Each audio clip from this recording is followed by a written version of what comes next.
জীবন মানেই কষ্ট, আর কষ্টই মানে জীবন। এই জীবনকে পরিবর্তন করতে হলে, কষ্টকে দূর করতে হলে ৫ ওয়াক্ত নামাজ পড়বেন, প্রতিটি মুহূর্তে আল্লাহকে স্মরণ করবেন। আপনি ঈমান সব কিছু ঠিক রাখবেন, কারো হক মাইরা খাইবেন না, কারো ক্ষতি করবেন না, কারো অন্যকে নষ্ট করবেন না।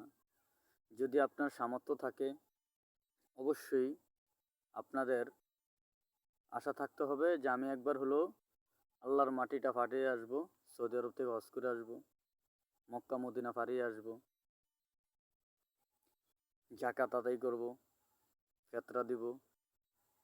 তাহলে আপনি কিন্তু সফলতার পথ খুঁজে পাবেন। আপনি কোটি কোটি টাকার ভিতরে ঘুমাচ্ছেন, আপনার কিন্তু শান্তি নেই। আর আমি যে এই বাঁশবাগানের তলে শুয়ে আছি, আলহামদুলিল্লাহ অনেক শান্তিতে আছি। কথাটা মনে রাখবেন, কথাটা খেয়াল রাখবেন, কথাটা একবার বুঝে শুনে আপনি অবশ্যই মনে রাখবেন।